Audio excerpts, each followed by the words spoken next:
The following podcast is a W2M Network original production. Visit W2Mnet.com for all of our other great podcasts, plus news, reviews, articles, and opinions from the worlds of wrestling, video games, football, and entertainment. Black Death.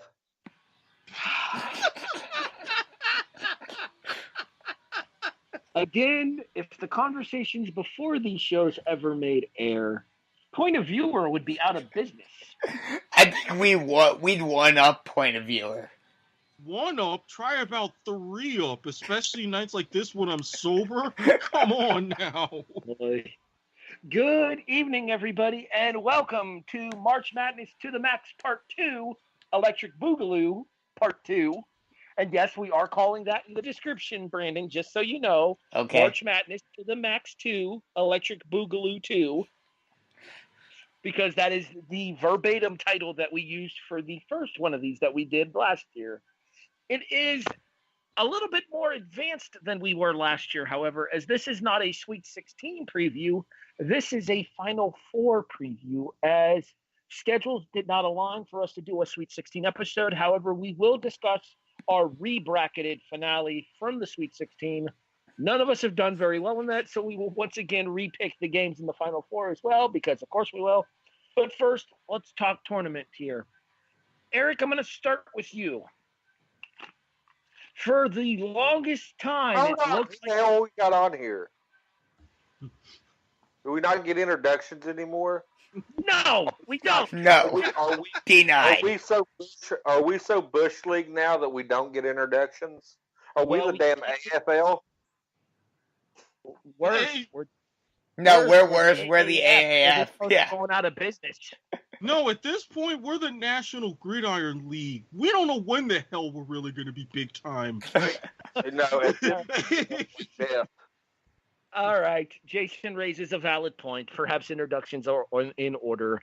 I'm your host. My name is Harry Broadhurst. Joining me, as per usual, the co-host turned executive producer, Brendan Biskobing. Hello. The executive producer turned co-host, Erik Watkins. Besides, the only thing that's Black Death around here are my brackets, so I guess it kind of applies. I think that applies to all of us. Well, you still had a dog in the fight on the rebracket. Yes, I do. Actually, but two. We'll talk about that in a second. And the chairman of the W2M Network, Sam Cornholio. I need TV for my bunghole. And a Buffalo Wild Wings order to go. I shit fire out my bunghole. Shit fire out my bunghole. That's right, some bitch. I know you listen. Deal with it. Anyway, let's get into it now. Let's talk tournament, shall we? Erik, it all happened again. No, we are not getting into your bunk. Never mind. Dude, Back on task, Jason. Erik, it almost happened again. Virginia was down 16 to Gardner-Webb in the first half of their first round game. Eventually, the Cavaliers rebounded and have now stamped their place in Minneapolis in the Final Four. But for how much of that game do you think Tom Bennett was worried about his job security? I would say pretty much through about the first 30 minutes, because think about it. You're the first team ever as a 1 seed. Now, the tournament has been 64 teams or more since 1985. Keep that in mind. Even that very year, Princeton got close. That game against Georgetown was 50-49.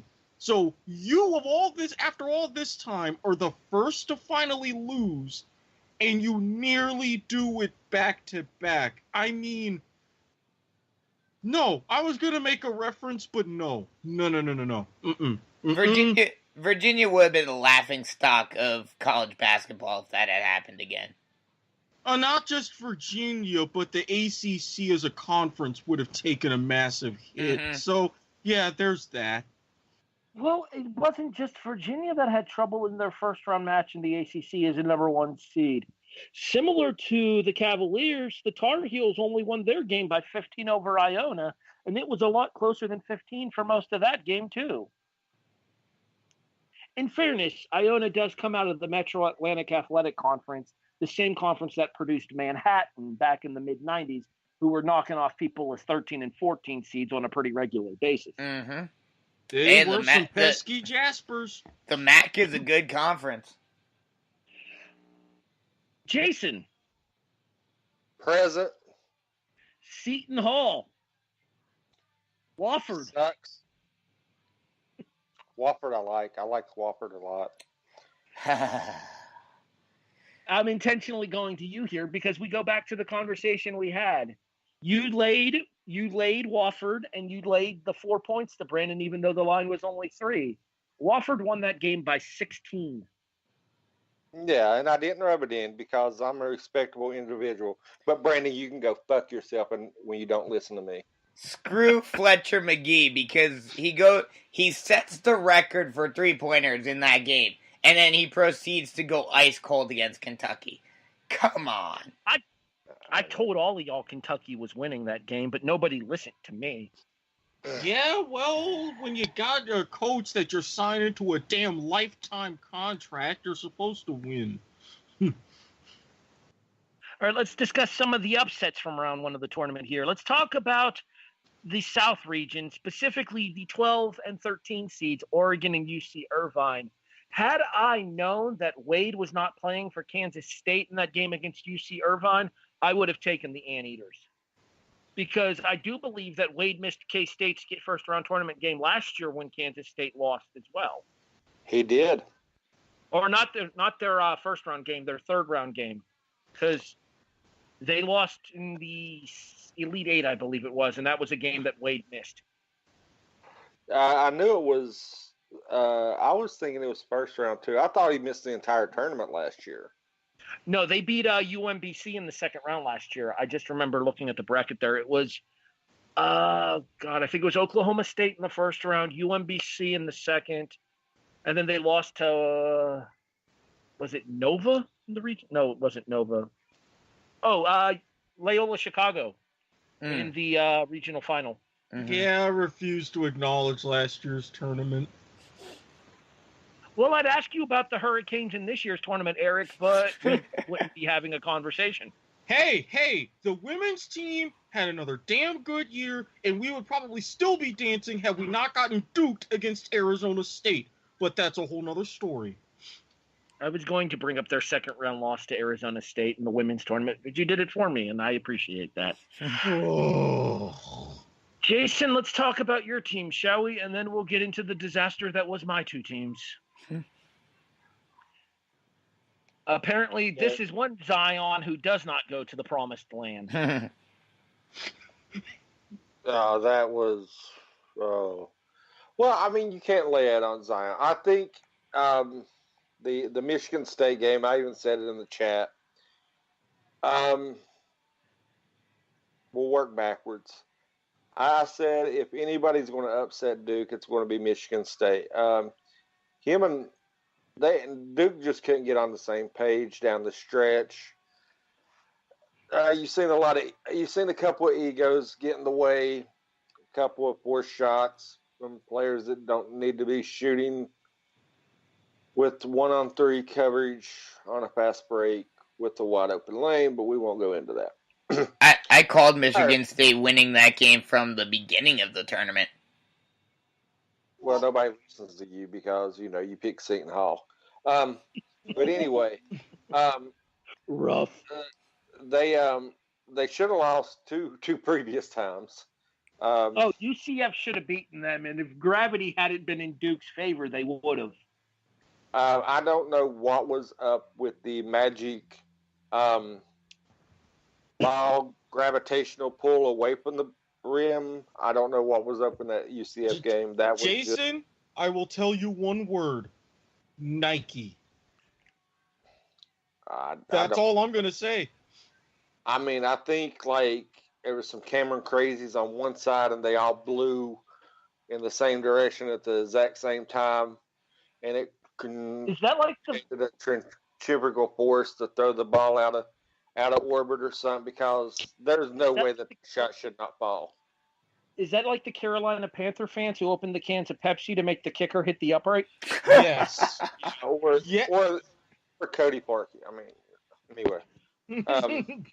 Well, you mentioned UCF. You could make the argument that the Virginia Tech game should have gone to overtime as well. It should have. Speaking of overtime, we had some nice overtime games. We're going to talk a little bit more about some of the overtime games here shortly, because one of those teams that went to overtime in a game that nobody expected to go to overtime here was the Purdue and Tennessee game. But before we do that, we do have a couple of more upsets to discuss, and then I have to discuss the upsetting performances of my teams, one of which I predicted to have an early exit. The other one, I was pissed about their early exit. But in fairness, it might have happened to the hottest team in this tournament. Let's first discuss a couple more of the upsets. Erik. Mm-hmm. Jason likes to call himself Ginger Damas. Yep. I feel like me and you can lay claim to the term Nostradamus for the 512s on the left side of the bracket, with Liberty over Mississippi State and Murray State over Marquette. Well, the reason why I especially picked those two, I was fortunate enough to see a little bit of Ja Morant play, who, by the way, triple-double, only the 9th time in NCAA tournament history, throwing that out there. And the first since, God, what's his name? He plays for the Warriors now. I forget the player, but it was what, 2013? Was it Thompson? No, that doesn't sound right. Was it Durant? No, Durant was in the late 2000s. Oh, okay. You go ahead and talk, Erik, and I'll look that up. Because with something of that and how he motivates and moves that team, and for all the talk, especially about Seton Hall, let's face it, the Big East was kind of relatively so I knew Marquette would easily be sniped. In the Liberty, I gotta say, while the SEC, your Kentucky, now your surprise Auburn, Tennessee, they had a lot of stuff right at the top, but that punch didn't really come from Mississippi State from what I had seen. So I'm like, I don't trust either of them in the tournament, and I proved to be right, and so did you. It's just, had only Liberty proven me right one more time and not lost to Virginia Tech, though. That disappointed me. I had Florida State beating Murray State, which goes against everything I hold dear as a Florida Gator fan. However, Florida State was able to shut down Ja Morant. Morant has officially declared for the NBA draft, and everything I'm hearing has him as a top 5 pick. Yeah, he's right in the mix with the Zion, RJ Barrett, and pretty much your top Duke guys. He's right in there. The question for me becomes, would you consider him the first mid-major pick since the 90s? Because do we consider Gonzaga to be a mid-major? Yet another Elite Eight for the Gonzaga Bulldogs here, going out to Texas Tech in the Elite Eight by a 75-69 final. Jason, I'll ask you first. Do you still consider Gonzaga to be a mid-major college basketball school, or would you consider them a major basketball program? I'm still going to say they're upper tier mid-major. I mean, they've had a nice run for a little while. They're on that cusp. You know, one year they could be phenomenal and be considered a major threat. The next year you see them fall off. They don't have that real high consistencies that you see in predominant teams like your Dukes, Kentuckys, North Carolinas, Floridas. I mean, but I think they're right on the cusp. If they can continue for at least 2 more years, I'll put them in that conversation. Brandon, do you consider Gonzaga to be a mid-major program? I still consider them to be a mid-major program just simply because of the conference that they're in, but, I mean, they are one of those teams that, you know, bucked the trend of, you know, yes, we're in a mid-major conference, but, you know, we're a top caliber competitor throughout the NCAA, and they're one of those stories that, if they had a football team, they'd be in a major conference right now. Or if they were further east, they'd probably be in the Big East. Yeah, I would argue that maybe a conference such as the Pac-10 might not be too far off in order to add them for at least basketball purposes. I mean, you could certainly make the argument that the Pac-12 is as down in college basketball as maybe it's ever been at this point right now. Yeah, I would. I was about to say I would completely agree. Excuse me, because they are a very, very high caliber but mid-major team in a mid-major program because they're in the West Coast Conference. Now, if they were to pull like a Wichita State and move over to the American, if Gonzaga were to move into the Pac-12, is it basketball only? They would not only bring up that conference, but they would really give themselves a lot more legitimacy and much, much better recruiting in the Pacific Northwest. Even better competing against like a Washington State. That would have so much more of a draw, and that would provide that stability and potential continuance and building of a basketball dominance and a dynasty. Wait, Wichita State is now in the American as a basketball-only school? Yes. Yeah. That's so ironic. That has been a thing. That's so ironic, considering the whole reason why they broke away in the first place. Okay, two things to discuss. One, the triple-double was Draymond Green. Draymond Green? Yes. Okay. He was the last one before Ja Morant to have an NCAA tournament triple-double. Second, I don't consider Gonzaga to be a mid-major in college basketball. And the reason I say that is because they are consistently at or near the top of the top 25 polls. They are consistently, easy for me to say, at or near the top of the final recruiting rankings from all of the major recruiting services. They consistently battle for 1s, 2s, and 3 seeds now. If you were to ask me this question 5 years ago, yes, Gonzaga was still a mid-major. But after 3 straight years of being 1s, 2s, and no lower than 3s, I don't think you could say that Gonzaga is a mid-major in college basketball anymore. But here's the key difference. And yes, we haven't seen it yet. But if they start to slump, they'd drop like a rock. Yeah, because look at, for example, Butler. They had those great back-to-back years, national championship game. Then they just flat out disappeared. And that's also, even when joining a major conference. Exactly. And that's a step up. Oh, go ahead, Harry. It was a step up in competition for Butler into the Big East, which I think has taken its toll on their program. That was a big fish in a little pond as compared to being a little fish in a bigger pond in the Big East. But this actually leads to my question. Going into the committee's mentality before the tournament, if they won and beat St. Mary's to win their conference tournament, the bubble would have been fine. But even the committee admitted that loss shrank that bubble because they had to put Gonzaga in. Now, would you have had that same sort of philosophy with your idea of them being, in your mind, a major basketball program? And would you have also kept them as the number 1 seed after that going into the tournament? I wouldn't have. They proved me wrong, but I wouldn't. I would have. And the reason I say I would have is because throughout the course of this entire season, there were very few teams that showed as much consistency top to bottom in their play that Gonzaga did.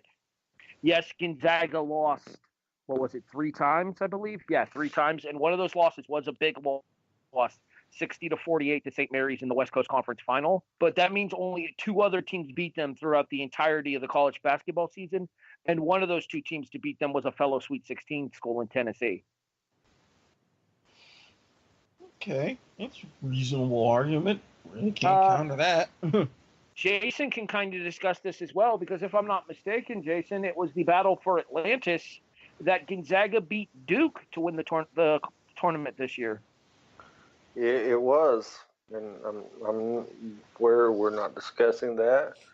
So I'm just going to sit over and eat my humble pie.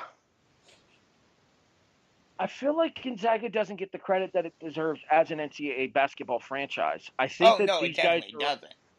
The problem is that the reputation that Gonzaga has as a program, and one that has constantly come back and bit me in bracket after bracket after bracket, is they cannot get to that next level. To Erik, Jason, and Brandon's point of them not being anything above a mid-major, the argument that you could make to that is they have still never been to a Final Four. Mm-hmm. No. Mm-mm. They're that team that they make it, they're very consistent, but they just can't quite get over that hump. You can put them in your bracket into that second weekend, but that's when they tap out, if they get that far.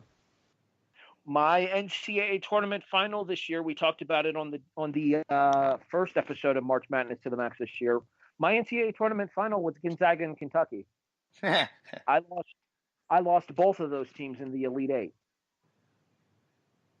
I swear, and I mentioned this. If anybody's ever seen the Childish Gambino "This Is America" video, my bracket was the choir right there, singing along. Everything was going great.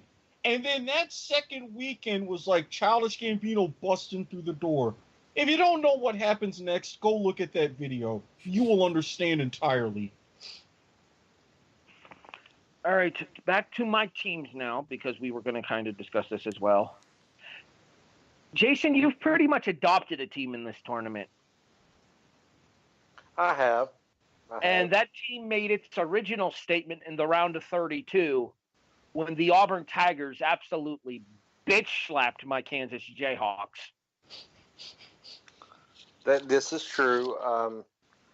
And the reason why I have adopted Auburn is because Okiki, horrific injury, great kid, positive attitude, was having a hell of a game. As soon as he went down, I think I sent it to you guys immediately. I said there when he's ACL and MCL. It was confirmed it was an ACL injury. I don't know if they came out later and said there was any damage to the MCL, but I knew it was a horrific ACL injury. It was really similar to the one I suffered when I was 13 years old. God, that was a long time ago. But yeah, I mean, this Auburn team. Oh, go ahead. This Auburn team has something special. It is. They're a very. They was very underrated. I mean, nobody was giving them credit, but they have a lot of heart and they have a reason to play together. And they play an amazing team-oriented game. Not to mention, let's also talk about what an excellent job that Bruce Pearl has done there. This was a guy that was basically ran out of Tennessee, got the job with Auburn, and now has put them into the Final Four.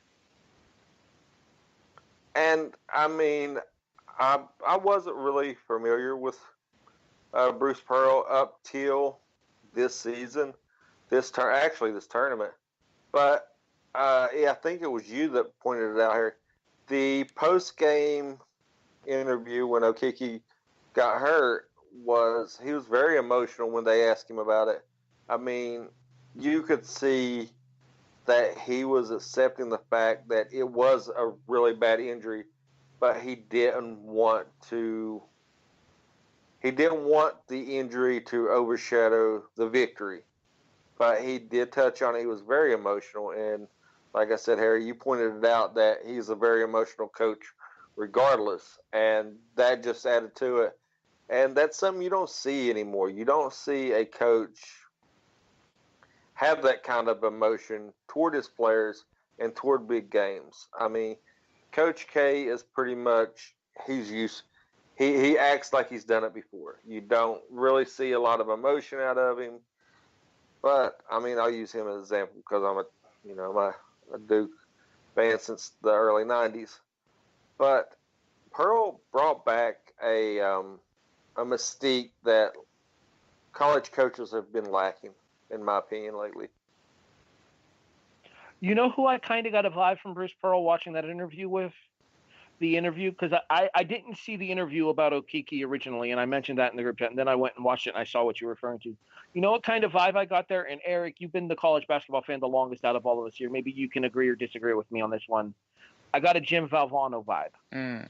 I completely agree, and he also kind of had that personality at Tennessee, very well connected and tied in with his players. I still even remember the whole I found it funny, very few other people did, kind of a joke that he had while at Tennessee talking about some of his players. So it's like he gets it, and now he gets it even more.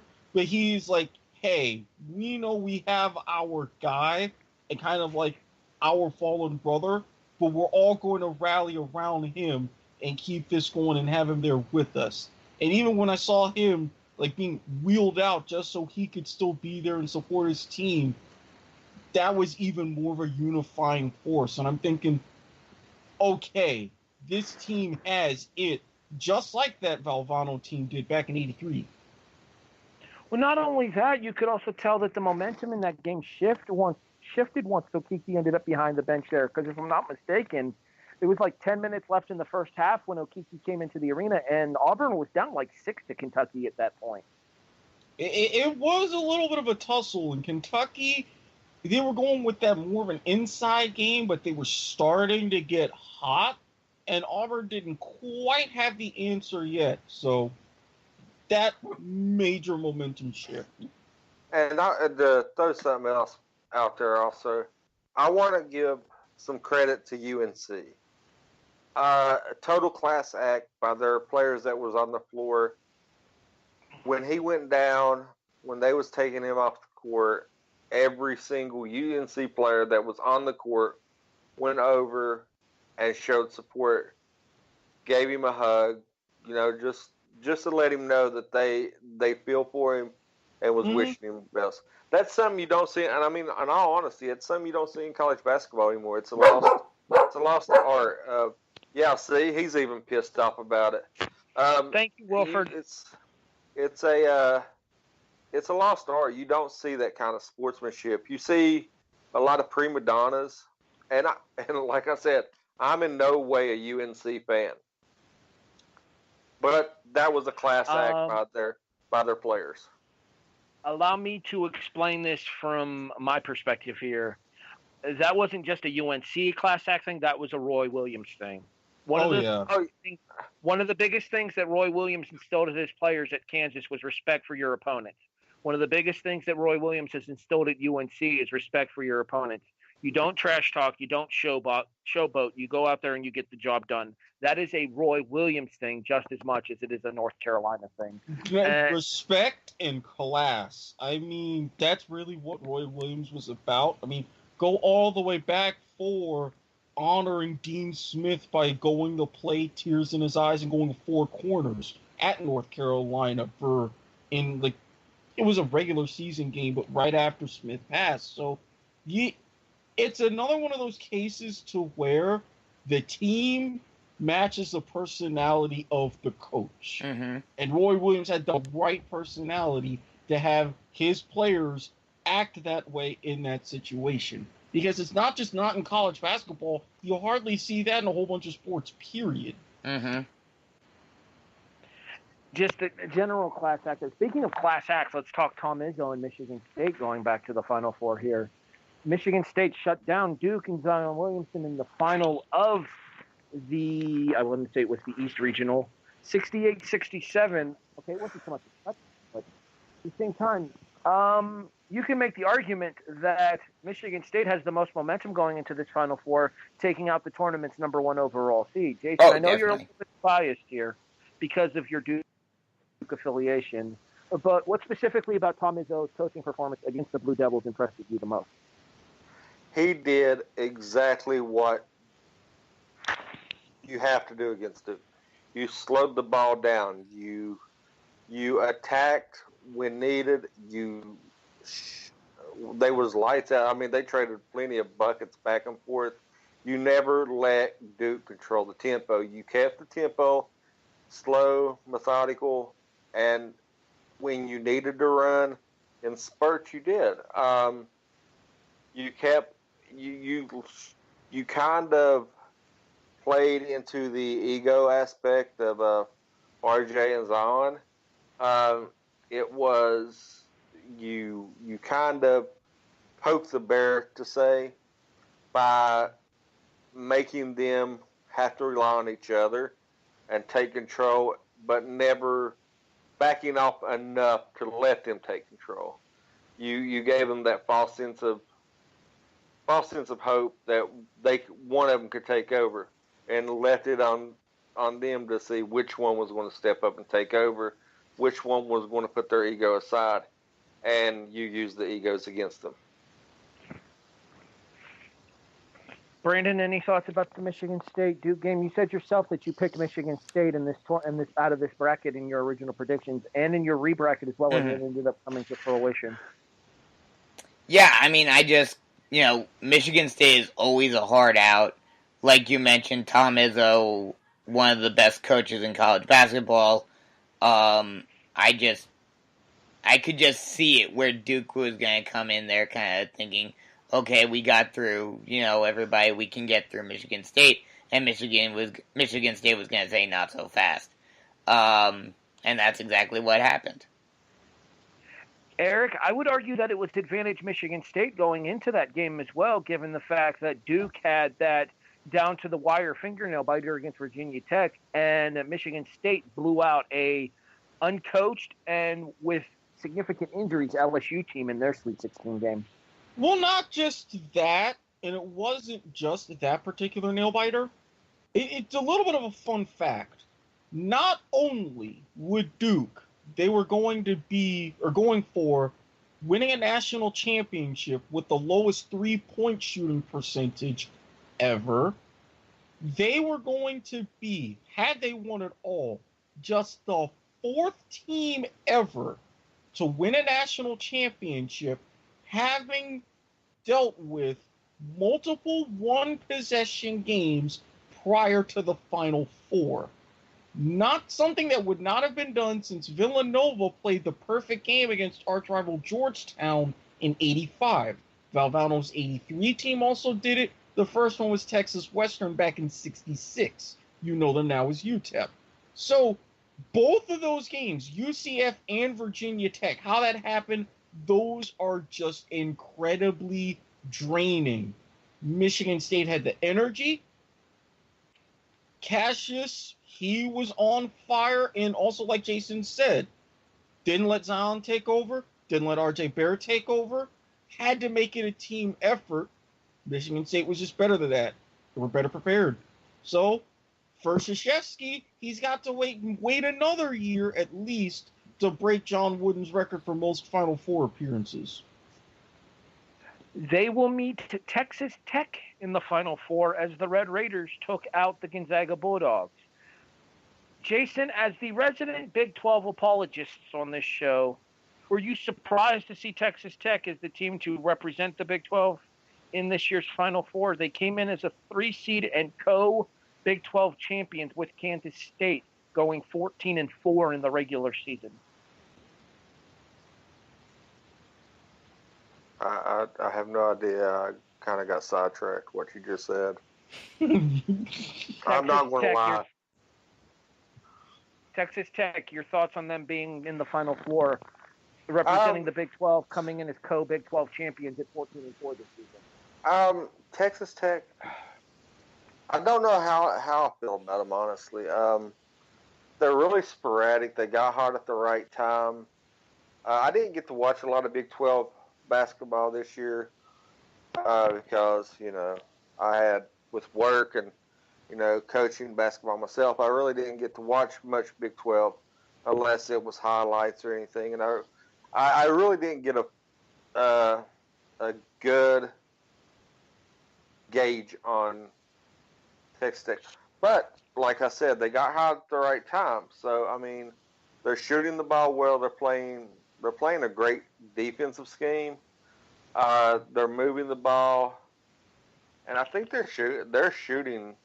I want to say they have to be shooting in probably the low 60s, the mid 60s from the field, and they're hitting a lot of their free throws, which is a key to any game. I mean, if you can hit your foul shots, you're gonna at least stay close. And their guards have impressed me in the games I have watched. I will read this bit from the USA Today tournament preview here, and this still applies today to what Jason just said about their defense. After losing the bulk of the team that made a run to the Elite Eight last season, the Red Raiders rebuilt with key transfers and the emergence of sophomore guard Jarrett Culver, Big 12 Player of the Year. This is the key part to point out, though, that Jason just brought up. The Red Raiders' stifling defense. They led the nation, holding opponents to 36.8% shooting and ranked second in scoring defense, holding opponents to only 58.6 points a game is the backbone. The reason that this applies even further than what Jason said, Erik, is the only team in the country to allow fewer points a game than Texas Tech did. Do you know who it was?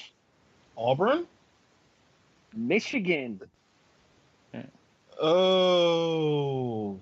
Who Texas Tech blew out in the Sweet 16, 63-44.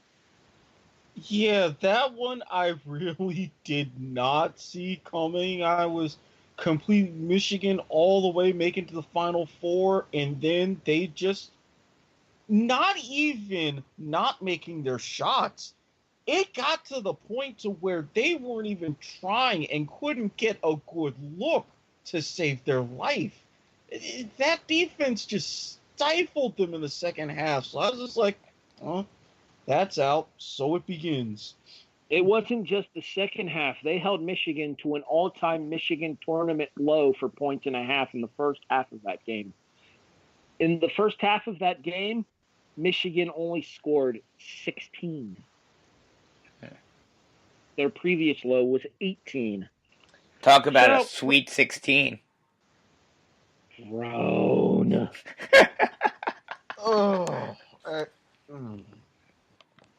He's the producer. We can't hang up on him. Believe me, if we could, I'd consider it. All right.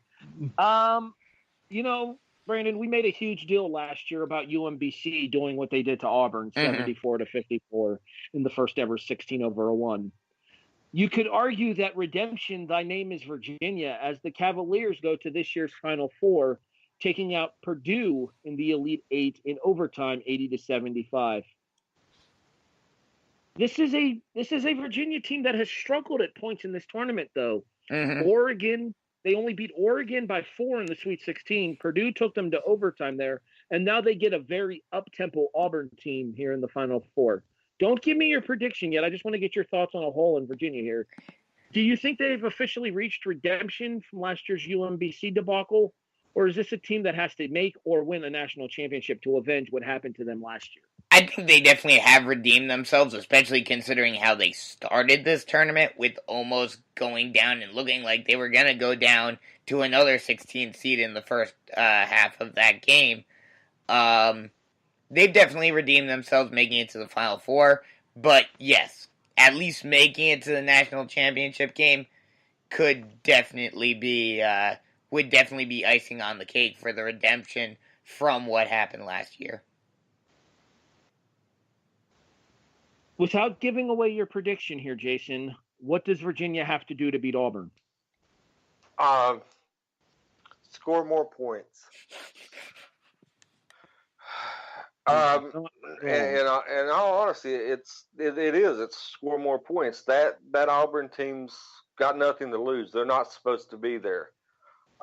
If Auburn has it close at the 10-minute mark in the game, Auburn will win that game.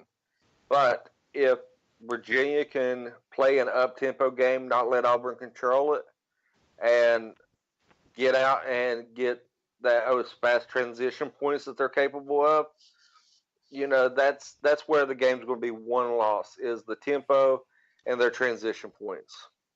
I agree with Jason, but I'm going to say the exact opposite. Like you mentioned, Harry, this Auburn team is a very up-tempo team. The key for Virginia is going to be slowing that pace down and playing a more methodical game, and also being able to be very good defensively to not allow easy transitional points. 100% agree with Brandon here. If this game is in the 50s and 60s, Virginia wins. If this game gets above 70, Virginia doesn't have a chance. Mm-hmm. Half court, half court, Yep. half court. That's how Virginia, because again, and you both said it, completely agree. You can't speed up to Auburn's pace. That's not your style. You have to slow them down to your level. Mm-hmm. See, I'm the opposite of that. I think that's the key. I think Auburn's expecting them to slow them down and everything, but you can't do what's expected. They're going to see all this tape and be like, well, we got to slow them down. But if they come back in with the game plan of slow the ball down and Virginia jumps out on them and tries to, that takes your whole game plan that going up to that, all the tape you've watched and everything, and you have to play on the fly. You have to make adjustments on the fly. If you go in there with a game plan of we gotta have a low scoring game, and then they come out running the ball, it's gonna catch you on your heels. That could be a quick 10 point jump you get right out the gate that they're not expecting you to have. To the point that I made about Auburn wanting to keep this pace high and Virginia wanting to keep this pace low, the reason I say that is because Auburn has averaged from the first round through the Sweet 16, because the game against Kentucky where they came from behind was kind of the anomaly. From the first round into the Sweet 16, Auburn averaged almost 85 points a game. Mm-hmm. Virginia, from the first round into the Sweet 16, only averaged about 62 points a game. I don't feel like if this game gets up into bigger numbers that it favors Virginia at all. No. I think you have to play the style of basketball that Tom Bennett and Virginia is used to playing and constrict Auburn to your pace. And also, even if Auburn is going in with an idea that they're going to be expecting Virginia to slow them down, which they will, if Virginia does try to speed it up, like Jason says, that's just going to play right into Auburn's hands, because then Auburn is going to be like, okay, this is what we're used to. We can just go back to our normal style. Exactly. 60 becomes 70, 70 to 75, and then to 80 real quick. And before you know it, Virginia could easily be down 15, 20 points. Mm-hmm. But if you hop out on them, get that lead, then slow the ball down, you got to play the mental game as well as the physical. I see where Jason's coming from here. Jason's saying that Virginia is going to want to play Auburn style of game to get up early and then kind of wear it down for Auburn, which I could see happening. Mm-hmm. I also don't see that working though, because I don't think that Virginia has the kind of players to run with Auburn. Yeah, I don't think Auburn, or I don't think Virginia has that dynamic of an offense to be able to do that. Even without Chuma Okeke for the Auburn Tigers. And that's why they're really built. They're going to be that half-court game early, because Jason has the right idea of how they would be able to do it, but they really can't, because, okay, say those first 3 minutes, 5, 6, 8 possessions, you go back and forth. Virginia cannot keep that up, even for a 20-minute half, let alone a game. Auburn can. That's where it's going to crack, and it would crack very, very quickly. All right, let's go back into the tournament a little bit here, gentlemen. Let's go back to the Sweet 16. And I'm going to do the same thing here that I did on last year's show. I'm going to ask you which team that made the Sweet 16 most surprised you by doing so. Jason, I'll ask you first. Auburn. That's the team that, they come out of a strong basketball conference. You was getting all the hype going to Kentucky. Kentucky this. Oh, it's Kentucky's year. They're young. They're hungry. Everybody, you got Auburn discounted. So I'm going to go with that. I think that's the team that is the hottest right now, and I would probably give up my left testicle to watch an Auburn Texas Tech title game. Erik, what team that made the Sweet 16 surprised you the most by doing so? Personally, especially with the state of the Pac-12, Oregon, because I never even expected them to win the Pac-12, and I thought, okay, they may pull off that upset, get into the second round, but then that be that. But to, I guess, catch fire at the right time like they did, get to the Sweet 16 and make a very solid case and have a good game to an extent even there, it's like, well, I know one of the big Vegas Sharps had them as like the surprise Final Four team, mimicking a name that shall not come out of my mouth ever again. But I personally wasn't seeing it with my own two eyes. They kind of met me halfway. Brandon, which Sweet 16 team surprised you the most by getting as far as they did? Yeah, I think I'd have to agree with Erik with Oregon. Because, yeah, it was a shocker to see them go that far, and they were a 12 seed, weren't they? Yes. So, yeah, the fact that they made such a huge run, and not to mention they beat a team that I thought could make it to the Final Four in Wisconsin to start it all off, Don't get me started on that pick, man. I'm still pissed off about that. I'm in the same bracket as you guys, but I'm slightly lower, and especially after their performance in the round of 32. My most surprising team in the Sweet 16 to me was Purdue. And the fact that they absolutely bitch slapped the defending national champions Villanova in the round of 32 by 26 points. Klein was that kid. I just wanted to hear him say "golly gee" one time. He was a pure white bread, salt of the earth kid looks, but boy was he deadly from beyond the arc at second half in the Sweet 16. Between the Villanova game and then the comeback that they had against Tennessee in the second half of the Sweet 16 game there, you would argue that Purdue was probably the best team for those 60 minutes of the tournament here. Obviously, Purdue's luck finally ran out in overtime against Virginia in the Elite Eight, but they certainly made a case for themselves as being a potential power to come going forward, coming out of the Big Ten, with most of the Big Ten being somewhat down this year, you could argue. Unfortunately, Michigan. They always find a way to break my hearts one way or another. What's next? The damn hockey team? All right, so let's run through our rebracket that we had, and then we will make actual predictions for the Final Four. My original rebracket, when we did at the Sweet 16, I had Duke over Virginia Tech, Michigan State over LSU, Gonzaga over Florida State, Texas Tech over Michigan, Virginia over Oregon, Purdue over Tennessee, Carolina over Auburn, Kentucky over Houston. My Final Four in my rebracket were Duke, Gonzaga,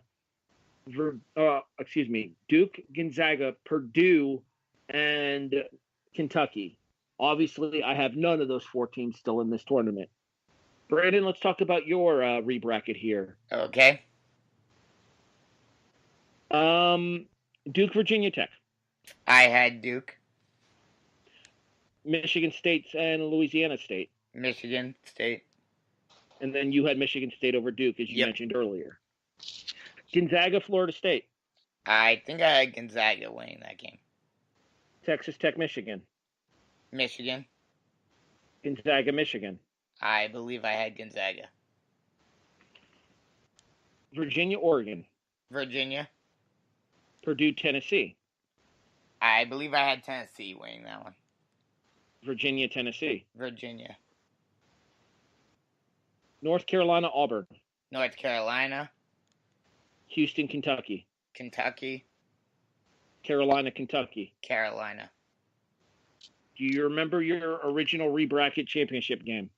I believe it was. I believe it was Michigan State and Kentucky.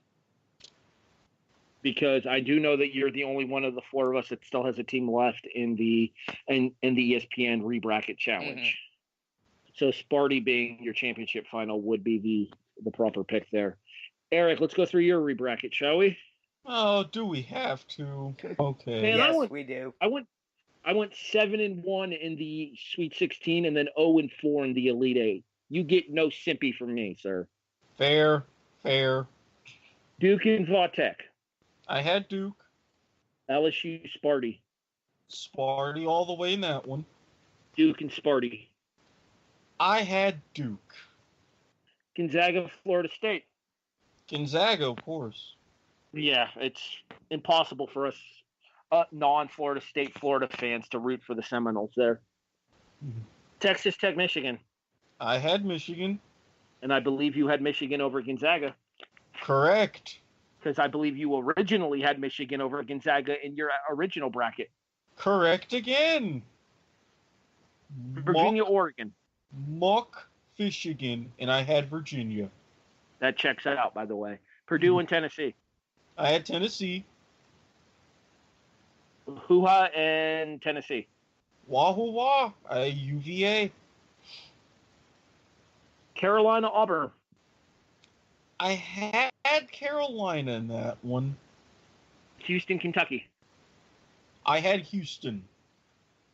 Carolina, Houston. I had Carolina. Your original championship game was Duke and Carolina. Did that stay the same in your rebracket? Yes, it did. Kept the same with championship game and the same score line. Ooh. I Jason. believe I'm one of the only people who have a team left from their original bracket still in the Final Four. Don't rub it in. Yeah, you also had Seton Hall beating Kentucky too. So you know. Yes, I know. Good with the bad there, Brandon. Jason, obviously you had Duke over Virginia Tech. LSU Sparty, you had Sparty, correct? Yes. And then you had Duke over Sparty in the regional final. Yes. Gonzaga, Florida State. I had Gonzaga. Texas Tech, Michigan. Michigan. Gonzaga, Michigan. Michigan over Gonzaga.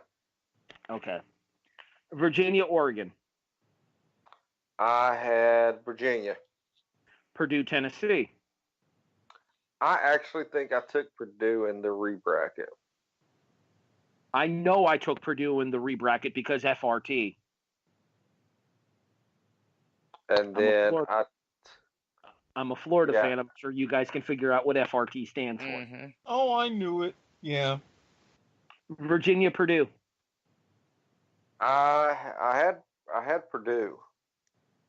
I had Purdue as well based on the performance that they had against Villanova. Yeah, I think because I was really pissed off about the fact that they ruined my entire bracket by beating Villanova. Carolina, Auburn. I had Carolina. Houston, Kentucky. I had Kentucky. Carolina, Kentucky. Carolina. I'm assuming you stuck by your original national championship game of Duke and Carolina? Yes, 88-86, Duke. Okay. Well, obviously, you guys can tell that Brandon was the only one of the four of us that had a team reach the final, that had his original championship team reach the championship game there. I didn't have a single team in the Final Four. I think Erik had one. I think Brandon had two, actually. I have two, yeah. I think you had Sparty and Virginia, Yep. but you had Kentucky in the final. No, I had North Carolina in the Carolina in the final, excuse me. Yeah. My mistake there. All right. One more thing to discuss before we give you our Final Four predictions, and that is the best performance in the tournament thus far. It's kind of hard to argue against a guy that has a triple-double.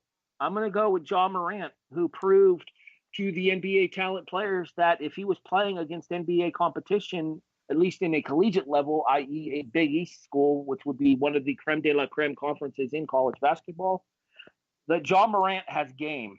The triple-double against Marquette, as we talked about, was the first one in the NCAA tournament since Draymond Green for Michigan State back in 2012. Now, they got completely curb-stomped by Florida State, don't get me wrong. But Morant's performance in that first-round game and the 19-point victory that Murray State, the Racers, had over the Eagles, Golden Eagles, I think? Yes. Yeah, Marquette, Golden Eagles. Golden Eagles? Uh-huh. That was enough for me to officially establish the fact that not only is Ja Morant for real, but he is completely justifying of that top 5 overall NBA draft hype. Jason, who is your most impressive player throughout the course of this tournament thus far? I'm torn. I've got a 1A, 1B, but they're both from the same team. I'm going to go with Ryan Klein and Carson Edwards from Purdue. I mean, I think that those two they came out of nowhere. They played amazing. I mean, Klein's second half Klein had was phenomenal. I mean, I think he hit like 6 threes. He had like 24 points in the second half, career high. And fouled out. And the leadership Edwards brought to that team. Yes, he was a force. He was a shooter, scorer, but it was just a leadership that I have to give him, put him in the conversation. So I'm going to go 1A, 1B with Edwards and Klein. Fair enough description there. Brandon, I'll ask you, who is your most impressive performer throughout the first 4 rounds of the tournament thus far? Overall, just because he had more games that he was dominant, and, yes, the triple-double was the biggest part, but he did have good games later on in the tournament as well. I have to agree with you, Ja Morant, but I have to give a dishonorable mention to McGee for breaking the record for most 3-pointers in an NCAA tournament game. But then he proceeded to fall off the cliff in the next game. Damn bastard. Erik, how about you? Who would you say was the most impressive performer in the first 4 rounds of the tournament thus far? To me, looking at Ja Morant out there, and not even just on the court, but even having the self-awareness to know, I am carrying my team as we go, but he looked to me like, at the very least, he was a G League level player going up against college kids. That triple proved that, and he was the galvanizing force all throughout. So major credit to me. Even with Zion, some moments that he had, Morant was just all around, even with that short run. I will discuss the starter players for the 4 teams. Kyle Guy is the guard for Virginia, 6'2" junior, averaged 16 points a game, and 45.1% 3-point shooter. Auburn lost their biggest player, one could argue, in Chuma Okeke, but their backcourt has stepped up in his absence to lead them to their victory over Kentucky. It is Cassius Winston for Michigan State. We mentioned Cassius's name earlier. We did not mention his last name. It is Winston. He was the driving force in their victory over Duke. And then, as we talked about earlier with Texas Tech, it is the Big 12's Player of the Year, Jarrett Culver, that calls the shots for them. The Final Four starts Saturday night on TBS. I think it's TBS. It's TBS, right, Erik? Or is it CBS. Yes, CBS. Because they were going to have a fantastic lead-in. Not anymore. Let's talk Final Four, gentlemen. Okay. I want both your predictions and your score lines for these games. You don't have to give me a final score, but I want a margin of difference. All right. Yeah.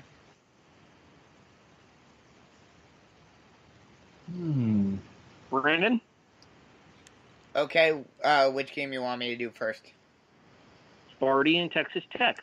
I'm gonna go with Sparty. I'm keeping my original prediction. And I'll give them 5. Okay. Jason. Texas Tech +3. Erik. Sparty, they'll take it by 8. I don't trust Texas Tech enough, especially not going up against a leadership-heavy Michigan State team led by the coach left in the tournament with by far the most experience. Yep. I'm taking Sparty, and I'm saying double digits, 12. Yeah, this is Izzo's 10th Final Four. This is Texas Tech as a school, their first ever. I do believe the only other team in this Final Four that has Final Four experience is Virginia. Mm-hmm. I do not believe Auburn has ever been to a Final Four. Nope. This was the first time even getting to the Elite 8 since the 80s. Back when Sir Charles Barkley played for the Auburn Tigers. Correct. Oh, God. Could you imagine his reaction? Could you imagine his reaction if they actually won it all? Oh, he'd go crazy. Bring out the Chuck Mojis. The Jim Nance one is freaking hilarious. I don't care what anyone says. The Chuck-Cito. Now, I don't care what anybody thinks. If I get my hands on a Chuck-Cito, damn it, I will rock that everywhere possible. I could pull that off. I like the Chuck Mojis one with Jim Nance and hot dogs. What's your Chuck Moji? What's your Chuck Moji for when you see hot dogs? Jim Nance face. Hello, friends. That got me. That popped me. All right. The other Final Four matchup is the Virginia Cavaliers out of the South region in the Atlantic Coast Conference, taking on the Auburn Tigers out of the Midwest region and the Southeastern Conference. Brandon? I'm gonna go with Virginia, and I'll give them 6. Jason? Auburn by 12. Erik? Virginia, but I'm only going to give them 3. Auburn by 7. Because I think that Virginia is going to try to play that high run game with Auburn, and it's not going to work. That would be very foolish of them. They're Extremely. going to end up tiring themselves out, and Auburn is going to end up being able to put this game away down the stretch. I'm saying Tigers by 7. That sets up our national championship games. Brandon, you had Michigan State and Virginia. Michigan State by... I'll be kind of generous and give them 14. Wow. Calling a Sparty blowout. Mm-hmm. Virginia's luck will run out. Jason, you have Texas Tech and Auburn in your final. Auburn, 18. That I definitely don't see, because regardless of which team makes it out of the other side of the bracket there, I think that all 4 of these teams are going to be worn down to the point that we don't get a blowout in the national title game. Well, don't stop believing. I'm all on the Auburn hype train right now. Okay, Erik, do you love me? Are you riding? Yeah, but what if you all of a sudden saw like Drake wearing an Auburn shirt? Then what? Someone should shoot him. I mean, I just want him shot on general principle, but especially if he wears Auburn gear. All right, let's move on. Erik, you had Michigan State. You had Michigan State and Virginia as well. Damn it! How did his character in Degrassi end up in a wheelchair? I gotta look that up now. I feel like he was hit by a car. I'm not sensing a blowout, but Sparty does take it all, especially with Magic in attendance. They win it by 9. Jason, I feel like we did this last year as well. It was those two on one side of the bracket and us on the other side. Oh Lord. It happened again. But I'm not saying it's a blowout. Auburn by 6 over Michigan State. You're the only one. You two both have Auburn, but you guys have different opponents. Opponent, yes. However, you guys both have Michigan State. We both have Auburn here. I've got a question. I'm just going to throw this hypothetically out there. Auburn makes it to the title game. Does Okiki suit up for a timeout at the end of the game if Auburn's up to go in and stand on the court as Auburn wins? No. No. And the reason I say no is because he had surgery on his ACL this week. He can wear a brace. I sincerely have my doubts that he's even at the building come Saturday night. Oh, he's going to be there. He'll be at the building, but I'm going to say this. I don't necessarily know if they would have him standing on the court as it ends. Either they do that or they pull a Willis Reed 1970 NBA Finals Game 7. Have him out there in the brace, very beginning, then sit him down. Because everybody talks about that moment. Willis Reed hit the opening 2 buckets, but that was it. I will say, if they do win it all, they're definitely figuring out a way to get him up to cut down the net. On the burner ladder, no less. They'll have somebody will throw his big ass on their shoulders to cut it down if they have to. Yeah, I was just about to say that. What I would say would happen though is if Auburn does win, he cuts down the last net string. Mm-hmm. Yeah, that would be very fitting. They might hoist his wheelchair up. He not only cuts down the last net string, he's also the first one to hoist the trophy above his head. And I put the Bruce Pearl crying level at about 4 inches. It floods the court. It does. Facts. God, That or Bruce Pearl actually does pull a Jim Valvano and just runs around looking for somebody to hug. You know, or both. I would hug him. Do you know how hard it was for me? Jesus, you can't set up certain jokes in my damn head, okay? Oh. We've broken Erik. We all understand your wheelchair porn obsession, Erik. No jokes needed. Look, I only had 2 videos. Some of those are hard to find, okay? Not for lack of trying on certain nights when I'm in the mood for certain shenanigans. Sometimes when you're me, and now that I'm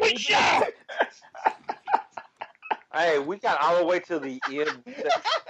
We got the family show. I let that run a little bit longer than I probably should have, and for that I apologize to our listeners. I think that's a new record for how long it's taken before we've gotten into Erik's shenanigans on a show. Yeah, I know.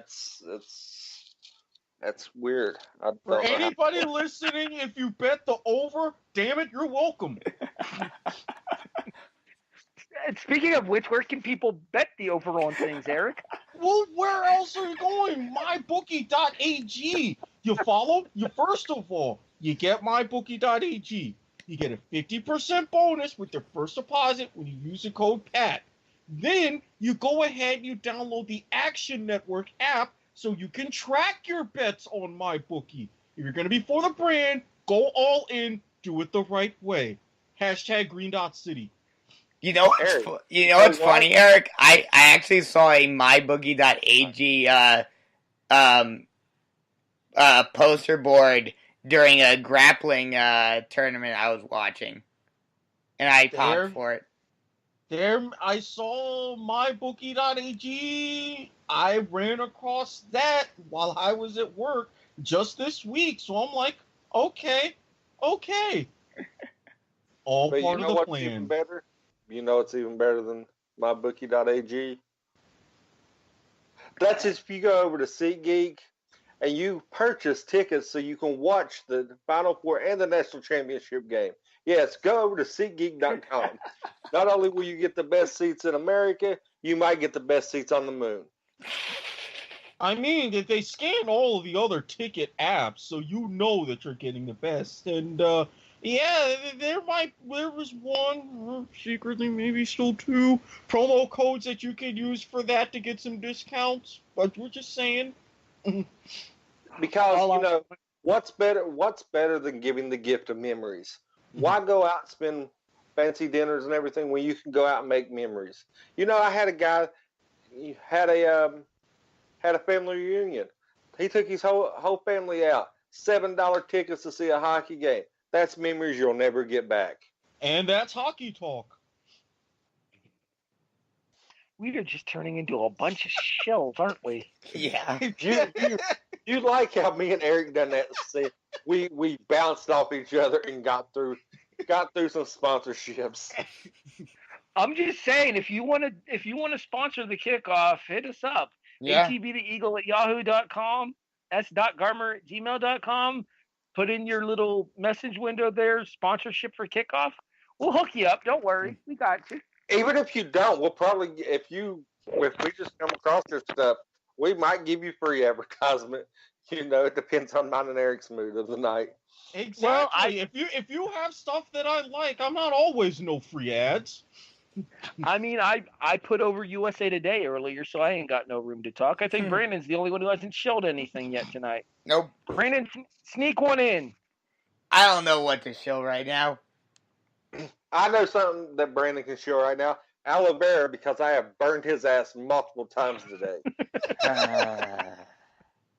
And see, I mean, if you were the type of guy sometimes who gets into shenanigans that I am, there's this great site called ManyVids.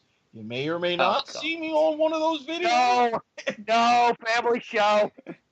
I draw the line. No. Well, it was for his bagpipe playing. Oh, Yeah. okay. Oh no, there were definitely pipes and whistles being played, but none of them were related to Scotland. I was waiting for somebody to go, where was a bag being played with? Well, it wasn't, but I mean, technically, I am part Okay, Irish. let's wrap up. Wrap it up. I gotta go to bed. We have officially completely gone off the rails. We have officially Fonzied on this episode of March Madness to the Max 2, Electric Boogaloo 2. We jumped the shark. Off. All right, so hopefully you guys enjoy the semifinals in the national championship game. I will admittedly be watching what I can of both, but the Raw after WrestleMania calls my name on Monday, so if anything, the national championship game will be on my tablet. Yeah, I have wrestling for both Saturday and Monday, so. It all depends on who makes the national championship game if I watch it. Well, since I don't have my desired programming that's going to be on this weekend, I think I can tune into the Final Four on the very least on Saturday. Speaking of that desired programming, do another show here on the W2M Network as well that it doesn't focus on college basketball. It focuses on the world of professional football. We call it The Kickoff. If only. Although this does mean I have my idea and it can be in play once again. I will hang on to that. The NFL draft. I say we all go to Buffalo Wild Wings and just beat the hell out of a dishwasher. I mean, sounds good. Yeah. No, we could talk about doing that because that makes it premeditated. Well, True. I mean, he doesn't necessarily have to be there. He can be off covering some game in the middle of some field right by the Buffalo Wild Wings, and we just give him extra dishes to do while we're sitting there. He's going to be covering a Division III women's lacrosse tryout league for the third. I don't even know. It's pointless. I'm not giving him any more credit. I took the high road. I gave him an opportunity. He fucked us off. Here's the thing here. Erik, he'll be subtle. Jason will be kind of subtle. I won't. Fuck you, Steven. There you go. Fair enough. No, because one, he's not my type, and I'll probably be the best looking thing he could ever get. America. All right, let's talk kickoff, gentlemen. The NFL Draft Preview edition of the Kickoff comes to you guys the week before the draft, probably the Wednesday night before the first round on Thursday.